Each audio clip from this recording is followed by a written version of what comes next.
এখন নানা ধরনের প্রতিশ্রুতি আগে চলেছে, যেটা আগে মনে করেন প্রতিপক্ষের ব্যাপারে নানা ধরনের অনুযোগ হয়েছে, প্রতিপক্ষের বিরুদ্ধে নানা ধরনের গালিগালাজও মৃদুভাবে হয়েছে আমরা দেখেছি, এবং নিজেরা কি কি করতে পারবেন সেটা বলা হয়েছে, বিভিন্ন প্রলোভন দেখানো হয়েছে,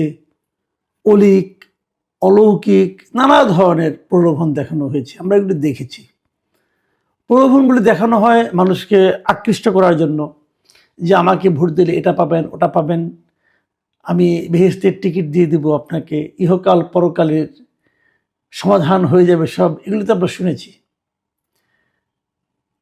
আবার এর বিপরীতে আমি বিএনপিরও কিছু প্রতিশ্রুতি দেখেছি। তো বিএনপির প্রতিশ্রুতি খুব বেশি একটা না, কয়েকটা দেখেছি। তারা ফ্যামিলি কার্ড দেবে, তারপরে তারেক রহমান সাহেব শুরুর দিকেই বললেন উনি করাল বস্তিবাসীদের জন্য ফ্ল্যাট দেবেন, এগুলো প্রতিশ্রুতি হয়েছে। আমি বরাবরই বলেছি যে প্রতিশ্রুতি আপনি যতই দেন সেগুলো বাস্তবায়নযোগ্য কিনা, মানে একটা সরকার সে সমস্ত প্রতিশ্রুতি বাস্তবায়ন করতে পারবে কিনা, সেটা একটা গুরুত্বপূর্ণ বিষয়। এবং আমাদের দেশের মানুষরা না সেগুলো সহজেই বের করে নিতে পারে যে আদৌ কি এটা বাস্তবায়নযোগ্য। বস্তিতে যে ফ্ল্যাট দেওয়া, এটা আমার কাছে বাস্তবায়নযোগ্য মনে হয়েছে। উনি পারতে পারেন, ওই জায়গায় যদি বহুতল ভবন করা হয় সেখানে হয়তো দিতে পারেন। কিন্তু আমার একটু সন্দেহ আছে, সেটা হলো ভবনের বাস্তবায়ন যখন করবে, যখন বহুতল ভবন তৈরি করবে, যখন ফ্ল্যাটগুলি তৈরি করবে, পাবে কারা? দেখা যাবে দলের গুরুত্বপূর্ণ ব্যক্তিদের, যাদের ড্রাইভার অথবা বাসার কাজের লোক, তাদের আত্মীয় স্বজন, হয়তো দেখবো তারাই পাবে, যারা বস্তিতে এতদিন ছিলেন দীর্ঘদিন ধরে, 15 বছর 20 বছর, হয়তো দেখা যাবে তালিকায় তাদের নাম নেই। এরকম হওয়ার সম্ভাবনা আছে, কারণ এর আগেও হয়েছে, আমরা দেখেছি আওয়ামী লীগ আমলে এই ধরনের উদ্যোগ নেওয়া হয়েছিল, ফল এরকমই হয়। যাই হোক, তবুও বাস্তবায়নের জন্য করতে পারেন, এটা অবশ্যই ইতিবাচক দিক। কিন্তু আজকে আমি এই ভূমিকাটা দিলাম এই কারণে যে বিএনপির একজন খুবই গুরুত্বপূর্ণ নেতা ইদানিং মিস্টার ডক্টর মাহাদি আমিন, উনি তারেক রহমান সাহেবের একসময় উপদেষ্টা ছিলেন, এখন এই নির্বাচনের সময় উনি মূলত মুখপাত্র হিসেবে কাজ করছেন। ওনার একটা বক্তব্য আমি শুনলাম, সেই বক্তব্যটা শুনলে আমি অবশ্যই চমকিত হয়েছি। আমার কাছে বিশ্বাস হতে চাইনি প্রথম। বিভিন্ন কয়েকটা পত্রপত্রিকায় এক এক ধরনের এক এক পত্রিকায় দেখলাম, কেউ বলল এভাবে, কেউ বললো ওভাবে। মূল বক্তব্যটা শোনার জন্য আমি ইন্টারনেটে, ইউটিউবে ওনার আমি সরাসরি বক্তব্যটা পেলাম, ভিডিওটা পেলাম। উনি কি বলেছেন এটা আপনাদের সঙ্গে একটু আমি শেয়ার করতে চাই। আমি ওনার বক্তব্যটা থেকে হুবহু আমি এটাকে লিখে নিয়েছি, কাজে এখানে একটা শব্দ এদিক ওদিক হওয়ার কোনো সুযোগ নেই। আপনি শুনুন উনি কি বলেছেন। উনি বলেছেন যে তারেক রহমান ঘোষণা দিয়েছেন সবার জন্য আমরা ইন্টারনেটকে ফ্রি করতে চাই প্রাতিষ্ঠানিকভাবে। দেখুন, এটুকু শুনলেই কিন্তু আপনি বিস্মিত হয়ে যাবেন, সবার জন্য ইন্টারনেট ফ্রি, এটা তো একটু অন্যরকম লাগে কিন্তু। কারণ দেখেন, এই যে আমাকে অনেকে ফোন দেয় কিভাবে, গ্রামের থেকে ফোন আসে, ওরা ওই আপনার এমবি কিনে আমার বক্তব্য শুনে। আমাকে একজন বলেছিল যে বৃষ্টির দিনেও ঘরে বসে আসি, দেখি যে আমার মোবাইলে এমবি নাই, তারপরে আমি দোকানে যেয়ে আবার এমবি কিনে নিয়ে এসে মোবাইলে আমার কন্টেন্ট শুনেছেন, এটা বলেছিলেন আমাকে। তো ওই এমবি কিনে একটা কন্টেন্টের জন্য এমবি কিনে, ইউটিউব দেখার জন্য এমবি কিনে তারা কিন্তু আমাদের এগুলো দেখে। তো তাদের এই এমবি আর কিনতে হবে না এখন থেকে। যদি বিএনপি ক্ষমতায় আসে, সব ইন্টারনেট উনি ফ্রি করে দেবেন। তারপর আবার পরে আমি ভাবলাম আসলে কি সবাইকে বলেছেন নাকি কোনো জায়গায় বলেছেন। আমি আবার আরেকটু পড়লাম মানে উনি আরও কি বলেছেন সেটা শুনলাম আর কি, যেটা আমি লিখে আপনাদের পড়ে শোনাচ্ছি। তারপর বলেছেন যে বিএনপি ইনশাল্লাহ সরকার পরিচালনায় আসলে বাংলাদেশের সব স্কুল, কলেজ, বিশ্ববিদ্যালয়, অফিস, গ্রামীণ ডিজিটাল সেন্টার, হাসপাতাল, রেল স্টেশন এবং এয়ারপোর্ট সহ যেসব জনবহুল স্থান রয়েছে সেগুলোকে ধাপে ধাপে বিনামূল্যে ইন্টারনেট সুবিধার ভিতর আনতে চাইবে। আসেন এই বাক্যটা একটু আগে বিশ্লেষণ করি, তারপরে আমরা পরের বাক্যে যাব।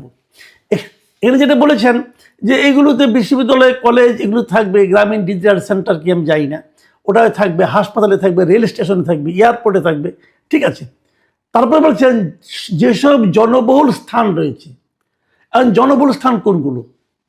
জনবহুল স্থান হাট বাজার, জনবহুল স্থান। দেশের সমস্ত হাট বাজারে ইন্টারনেট আমরা পাবো, আশা করতে পারি। এবং ঢাকা শহরে তো আপনি যেখানে যাবেন সেটাই জনবহুল স্থান। ঢাকা শহরটাই তো একটা জনবহুল স্থান। ঢাকা শহরে সব জায়গায় থাকবে, থাকবে তো থাকবে। সবগুলিতে ধাপে ধাপে বিনামূল্যে ইন্টারনেট সুবিধার ভিতরে আনতে চাইবে। এখানে আবার একটুখানি কথার মারপেচ কিন্তু আছে। মারপেচ যেমন একটা মারপেচ হলো ধাপে ধাপে, মানে একদিনে না, হয়তো ক্ষমতায় আসার পর শুরু করবে, এই ধাপ শেষ হতে হতে 5 বছর চলে যেতে পারে, কিন্তু তারপর শেষ হয়তো হবে না। তখন হয়তো বলবে যে আরও 5 বছরের জন্য দেন, আমাদের ধাপ এখনো শেষ হয় নাই। ধাপে ধাপে যে পরবর্তী 5 বছর অথবা 15 বছরে হয়তো ধাপে ধাপে শেষ হবে। যাক, একটু মারপেচ এখানে আছে। তারপরে আবার শেষের দিকে দেখেন কি বলেছে, যে ইন্টারনেট সুবিধার ভিতরে আনতে চাইবে, আনতে পারবে বলে নাই, তারা আনতে চাইবে, ইচ্ছা থাকবে, কতদিনে করবে জানি না। ওকে, আসেন তারপরে উনি কি বলেছেন শুনি আমরা একটু। তারপরে উনি বলেছেন যে আমাদের মূল উদ্দেশ্য দেশের মানুষ যেন সহজে তথ্য এবং আধুনিক সেবা পেতে পারে, যারা বিভিন্ন ধরনের কর্মসংস্থানের সঙ্গে জড়িত, নিজেরা উদ্যোক্তা হিসেবে গড়ে উঠেছেন, ওনারা যেন ফ্রি ইন্টারনেটটুকু পেয়ে যার যার অর্থনৈতিক কর্মকাণ্ডকে আরও শানিত করতে পারে। এই জায়গাটা এসে কিন্তু উনি পুরাই আসলে ব্যাপ্তিটা প্রকাশ করেছেন। কি বলেছেন, যে যারা নাকি বিভিন্ন রকম কর্মসংস্থানের সঙ্গে জড়িত, যেমন ধরুন আমি নিজেও কিন্তু একটা কর্মসংস্থানের সঙ্গে জড়িত, যার সঙ্গে ইন্টারনেট জড়িত আছে। এই যে আমি কথাগুলি বলি, এটা কিন্তু ইন্টারনেটের মাধ্যমে আমি আপ করি। হ্যাঁ, আমার একটা ইন্টারনেট দরকার পড়ে, তাহলে আমি যেহেতু আমি তো নিজেই স্বাবলম্বীভাবে কর্মসংস্থানটা করি আর কি, আমি কারো চাকরি করি না, সেহেতু এইটা কাজটা করতে গেলেও আমি যে ইন্টারনেটটা আমার লাগবে, এই ক্ষেত্রে সরকার আমাকে বিনামূল্যে দিবে। এটা কিন্তু আমার জন্য খুবই আনন্দের, এবং এটা যদি নিশ্চিত হয় আসলে আমি কিন্তু এই একটা কারণেই বিএনপিকে ভোট দেব। আমি দেবো, আপনার কি খবর আমি যাই না। তারপর বলেছেন সুতরাং আগামীর বাংলাদেশ ইনশাল্লাহ ইন্টারনেট হবে সবার, এটাই বিএনপির অঙ্গীকার। এখন আমি ব্যাপারটা পুরো বিষয়টাকে নিয়ে একবারে বলি, সেটা হলো সারা দেশে ওনারা ইন্টারনেট দিবেন, এটাই মূলত উনি বোঝাতে চেয়েছেন। যারা ব্যবসা বাণিজ্য করেন, যারা ইন্টারনেট ভিত্তিক ব্যবসা করেন, ইন্টারনেট ভিত্তিক স্টার্ট আপ করেছেন, ওদের সবাইকে ওনারা ইন্টারনেট দিবেন এবং ফ্রি অফ কস্ট। এই জন্য আমাকে কোনো পয়সা দিতে হবে না, ধাপে ধাপে দিবেন। আমি মিস্টার মাহাদি আমিনকে বলি, ভাই হিসাব করছেন কত টাকা লাগবে? একটু হিসাব করে দেখেন। ওকে, হিসাব নয় পরে করবেন। সাফল্যের ইতিহাসটা একটু ঘাটছেন? পৃথিবীর কয়টা দেশ এই মুহূর্তে তার দেশের জাতির জন্য ইন্টারনেট দিতে পারে ফ্রি? আপনাদের কোনো হিসাব আছে? যোগাযোগ করেছেন? আমি আপনাকে একটু ধারণা দিই, আপনি নিশ্চয় স্টাডি করেছেন। পৃথিবীতে প্রথম দেশের সমস্ত মানুষের জন্য প্রথম ইন্টারনেট দিয়েছে এস্তোনিয়া। এটা 2020 সালে তারা 2000 সালে এটা স্টার্ট করেছে।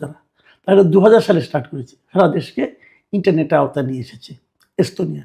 ছোট্ট একটা দেশ ভাই, পপুলেশন একটা ফ্যাক্টর, আয়তন একটা ফ্যাক্টর। ছোট ছোট জায়গায় তো অনেক জায়গায় এয়ারপোর্টে ইন্টারনেট ফ্রি আছে, ছোট্ট একটা জায়গায় কিন্তু এয়ারপোর্ট। তাও পৃথিবীর সব এয়ারপোর্টে ইন্টারনেট ফ্রি নাই, অনেক ঝামেলা আছে। তো কিভাবে পারবেন? সিঙ্গাপুরে ইন্টারনেট ফ্রি আছে। সিঙ্গাপুর অত বড় দেশ, আমাদের মিরপুরের সমান হবে। সিঙ্গাপুর পুরো দেশটা আমাদের মিরপুরের সমান হবে। সিঙ্গাপুর তো আমার ঢাকা শহরের সমান না। সিঙ্গাপুরের পপুলেশন কি আমার ঢাকার সমান হবে বলেন? হবে না তো ভাই। আপনি পুরো দেশে হিসাব করছেন কিছু? আমি আপনাদের একটা ঘটনা বলি। 2019 সালে, মানে 2020 সালে যখন আপনার দিল্লিতে বিধানসভা নির্বাচন হয়, তখন ওখানকার খুবই জনপ্রিয় যিনি প্রধানমন্ত্রী ছিলেন আর কি, আম আদমি পার্টির আপনার অরবিন্দ কেজরিওয়াল, উনি কিন্তু বলেছিলেন যে ওনারা ফ্রি ইন্টারনেট দিবেন, ওনাদের দেশকে দিবেন। এবং সেটা দিতে যে ওনারা কি করেছিলেন, ওনারা একটা প্ল্যান করেছিলেন। আমি প্ল্যানটার সম্পর্কে আমি জানি, এই জন্য আমি বলছি। ওনারা একটা প্ল্যান করেছিলেন যে ওনারা পুরো দিল্লিকে কভার করে ওনারা 11,000 হটস্পট করবেন।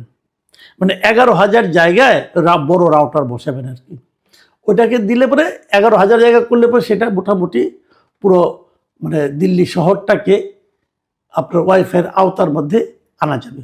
এর মধ্যে 4,000 হটস্পট লাগানো হবে বিভিন্ন বাস স্ট্যান্ডে, বিভিন্ন এরকম জনবহুল জায়গায়, আর 7,000 থাকবে দিল্লির বিভিন্ন জায়গায়, মানে একটা স্পেস ধরে ধরে ধরে ধরে, যাতে নাকি পুরো দিল্লিটা কভার হয়।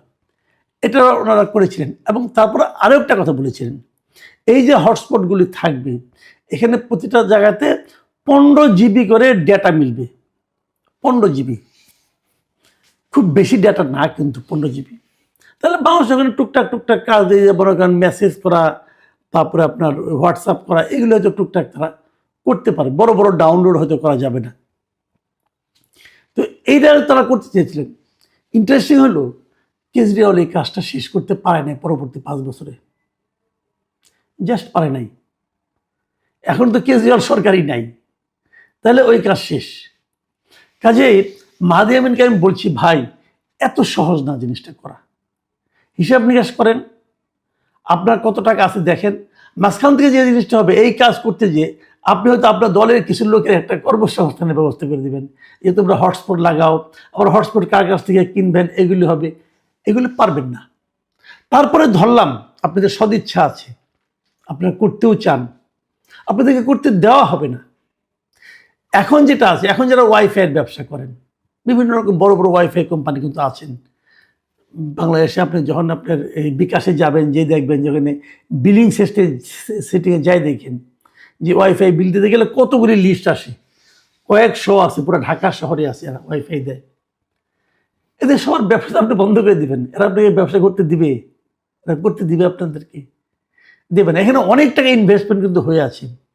যারা এই ওয়াইফাইয়ের ব্যবসা, এদের তো মাঝখানে মাঝে মাঝে দেখি এরা প্রেস কনফারেন্স করে যে ওই বিভিন্ন গ্রামীণ, তারপর রবি, তারপরে আপনার বাংলা লিঙ্ক, এরা কেন তাদের ওয়াইফাইটা নিয়ে যাচ্ছে, এটা নিয়ে তারা কিন্তু নানা রকম কান্নাকাটি করে, ব্যবসা করে, এবং সরকারের কাছে অনুরোধ করে।